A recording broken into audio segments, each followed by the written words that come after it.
Ngayong araw ay nandito tayo sa Mount Coulis at kakaibang nature experience naman ang gagawin natin para sa araw na ito. Ang ganda rito! Lakas ng hangin oh! Hindi pati cellphone! Ano yun oh? Dito nga pala namin napili na ipagdiwang ang Valentine's Day. Kasama ang aking asawa, ang aming malalapit na kaibigan at ang kanilang mga partner. Sinaksihan ng paglubog ng araw at magsalo-salo sa isang simpleng hapunan. Alas 2 ng hapon nang tahaki namin ang highway ng Marilaki. Kalahating oras na biyahe nga lang mula sa Antipolo ay nakarating na kami sa Mount Coulis. Pagkatapos nga naming makapagbayad at makapag-register ay umakyat na kami sa lugar na kung saan dun kami maglalatag ng tent. Para sa mga walang sasakyan ay mahaba-habang lakarin ang kailangan tahakin para makarating sa mismong lugar. At dahil marami kaming dala ay dumiretso na nga kami. At nang makarating na nga kami sa itaas ay talagang sulit na sulit ang napakagandang tanawin.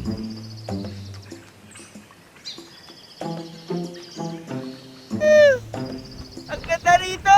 Lakas ng hangin oh! Hindi pati cellphone! Ano yun oh? Ay, baliktad! Ayun oh!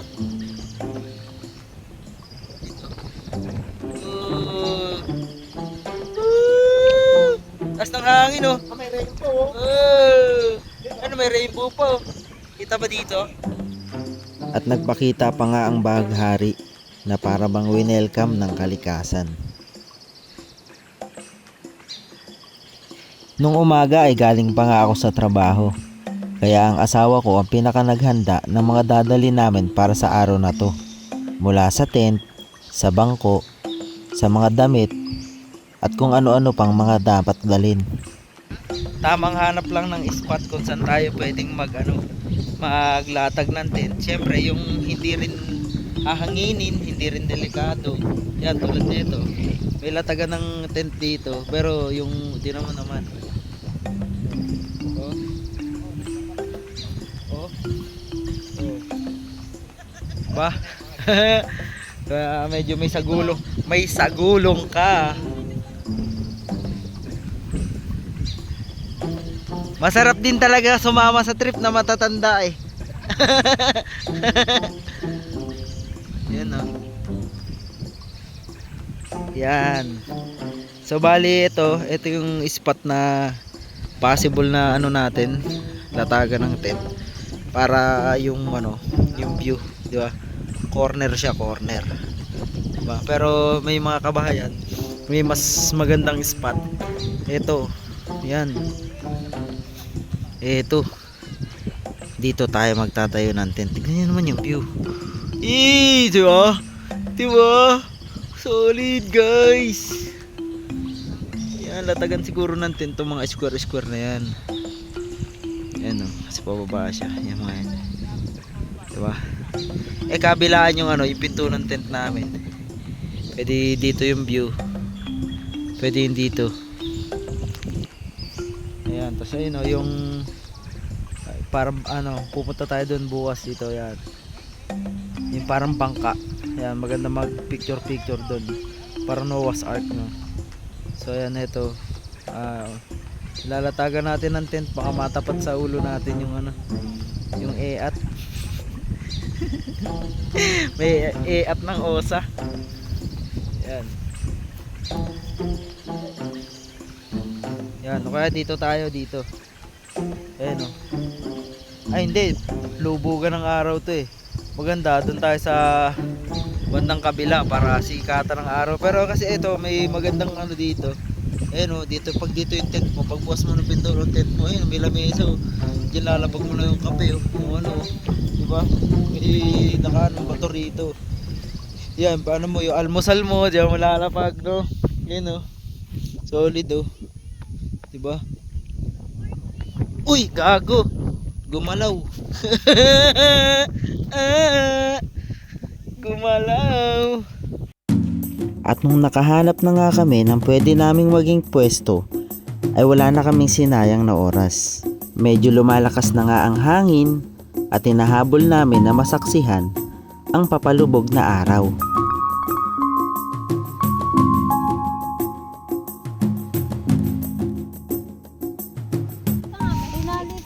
Sa ganito, sa ganito. Tapos isang nakabaon pa. Ay, ginaon ko lahat. Okay na yun, Apat okay na naman yun. yun, di ba? Hindi, okay na yun. Talatag na yung kalaig. So bali dito nga pala namin napili na yung ispatay. Oo, pwede na yan. May makapal yung kumot ko. Papagpag ko lang yung ano, yung EAC ng OSA. Buong akala ko ay okay na yung spot na napili namin para pagmasdan ang paglubog ng araw. Pero habang natatapos kaming maglatag ng tent, ay unti-unti nang palakas ng palakas ang ihip ng hangin.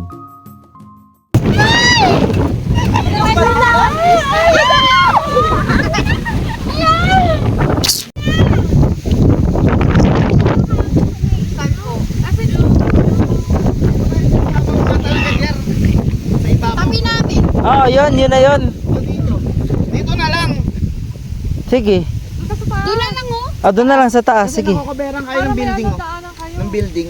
Salon nyo lang. Oo nga, sige. Lipat. Kayong karamay dyan. Hinabol pa naman yung spot. Sige, lipat. Puta.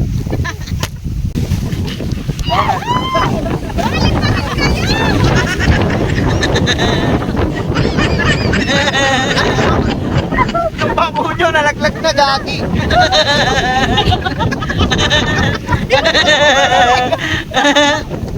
Dapat makasin.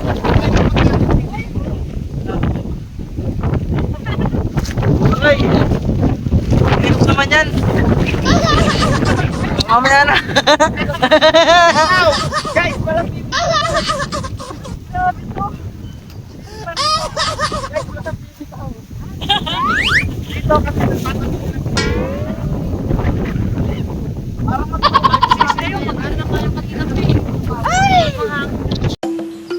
Maya-maya nga lang, ay ayun, dito pa rin ang bagsak ng aming pwesto. Medyo malakas pa rin ang hangin pero hindi na gano'n na nililipad yung tent namin. Nilalagyan ko na lang ng mga suportang tali para mas tumibay. Nilagay na rin namin yung gamit sa loob at naglalatag na rin yung asawa ko para sa maayos na hihigaan. At yung iba naman, naghahanda na ng pagkain at ng lamesa, mauupuan para sa hapunan na pagsasalu-saluhan.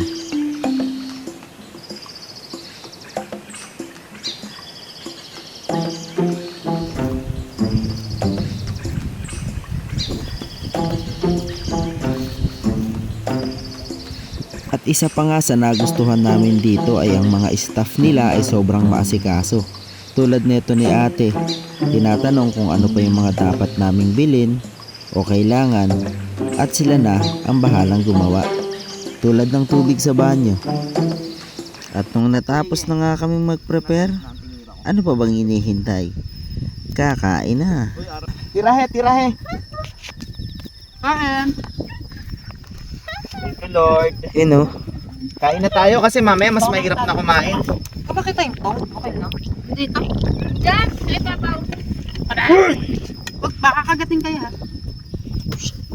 Ulit ma. Sarap, grabe. Thank you, Lord. Paring aski ko, kain tayo. 8 lang. Lamig na naman. Tumamig yung palabok. Lamig eh. Kanina mainit pa ito ah. Paano yung warm pa eh? Parang mas okay pa to sa Baguio ah.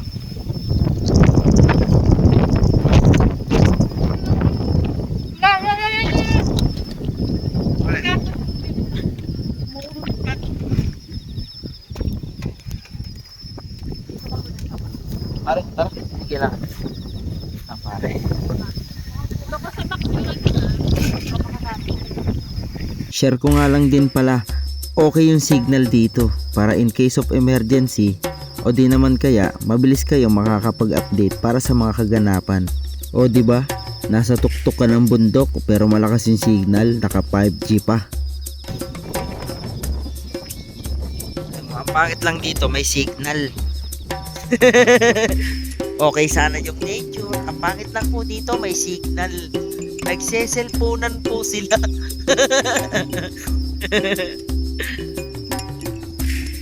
Lamig na lamig oh. Ayun oh. Ayan po, palot pa sa likod niya na yun. Ayan pa. Garbage po to. Ayun oh. Ayun oh. Oh.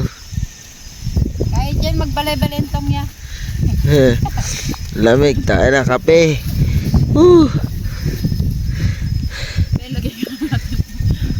Kape na. Guys, tayo na. Kayo dyan, maluwag kayo dyan. Marado na yung ilong. Sinisip po na mahamog, malamig. Bahing-bahing na. Ikaw. Mainit daw. Mainit yan, Dang. Ah. Sa loob. Sa loob. Ay, salamat naman. Balat na, balat. Ikumot pa oh.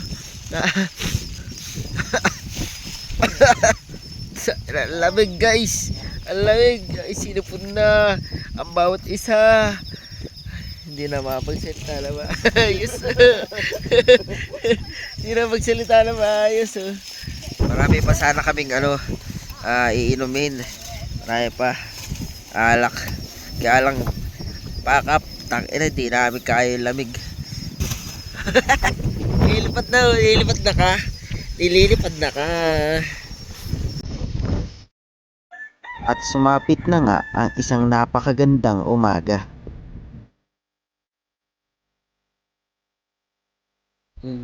Good morning oh. Kape na tayo guys, no. So bali ito nga pala no.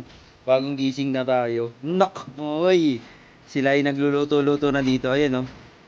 Oh, napakaganda ng views, gluluto oh. Ayan oh. Para sa mga sulit na mga magagandang view ng mga pagluto-luto dyan, ito, papakita ko sa inyo. Ayan. Oh, follow niyo yan. Sarap and nice, pare.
Yung mga luto-luto na malulupit sa mga magagandang tanawin, kahit mga simpleng ulam lang, tapos mga ang sarap mabuhay talaga sa mundong ibabaw, pag may nakaibabaw.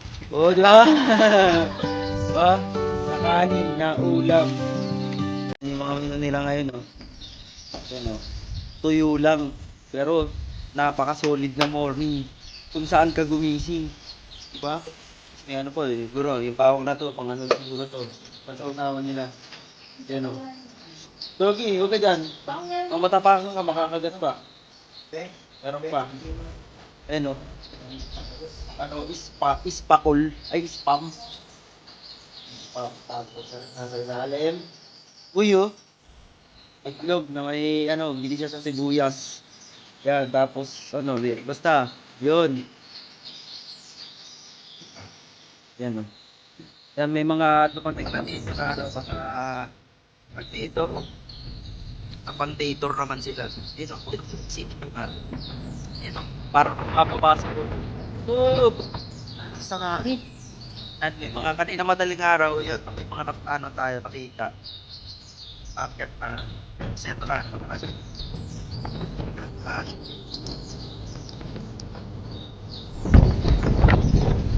Yan mo naman ang kalagayan ng aming mga tent.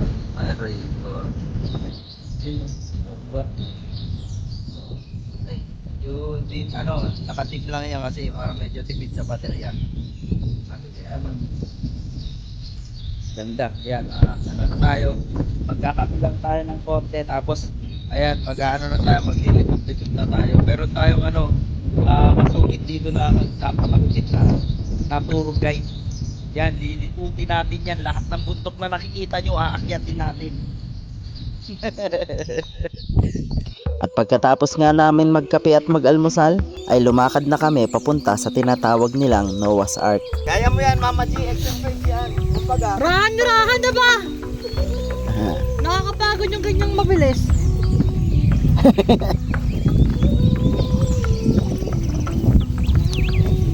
Mga bintay.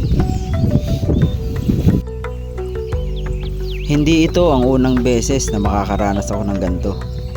Pero matagal-tagal na rin kaya talagang hindi maiiwasan na mapagod. Lalo sa asawa ko na unang beses pa lang.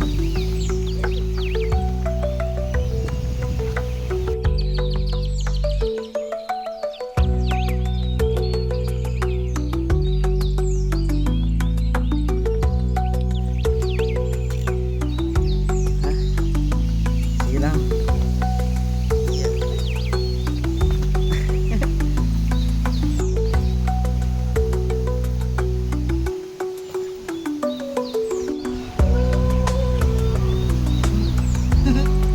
Asa na kayo?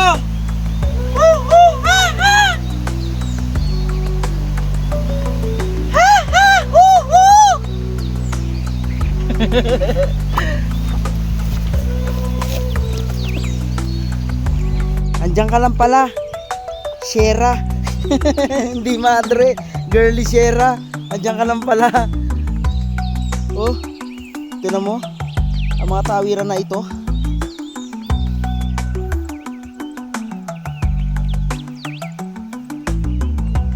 Walang bulaklak na nakakakilig at walang tsokolating matamis.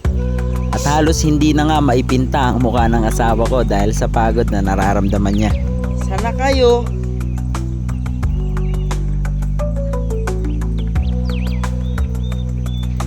Magandang tanawin, sariwang hangin, ehersisyo, at higit sa lahat, bumuo ng mga gintong alaala. At sa mga oras nga na to ay halos hindi ko na rin maihakbang ang kaliwang binti ko.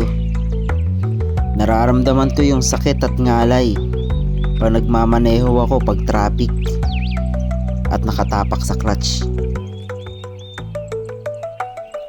Halos mahigit sa kalahating oras na nga kami naglalakad sa gitna ng gubat na to. Pero ano pa nga ba? Andito na eh. Tuloy lang, kapalit ng magandang larawan sa magandang tanawin.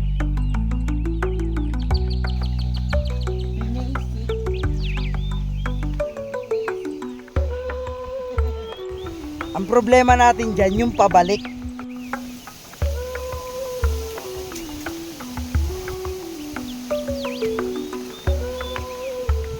At nung makarating na nga kami sa aming destinasyon ay talagang sulit na sulit yung pagod. Sobrang sarap ng hangin at maganda talaga yung tanawin. Isa sa nagpaganda ng kwento at mga litrato namin ay si Errol. Siya ang aming naging tour guide para sa araw na ito.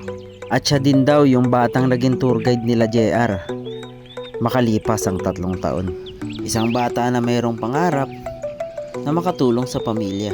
Kaya kung sakaling pupunta din kayo dito, hanapin niyo si Errol. Tara. Ito na tayo sa Noah's Ark mga kaibigan. Lalapit ka. Matibay yan!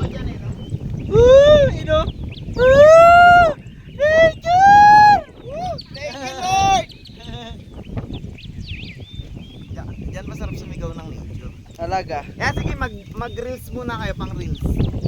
Hindi pa natin na isasakay ang mga hayop. Oh. Mga hayop muna ang sumasakay. Pag solo-solo, di ba, yuyuko kami? Grabe pagpapahirap na to. Saya nga eh. Yun, oh. Wait lang pare, papausing muna kami. Tatanggalin ko na lang bago ko ipasa sa Sige inyo. ko yung mukha nasa sahig na eh. Pwede pa lang i-erase eh. Sige, erase ko na lang. Ang lakas ng alon. Yun oh. Talikod. May mga kumukuha dyan talikod eh. Nature! Konti.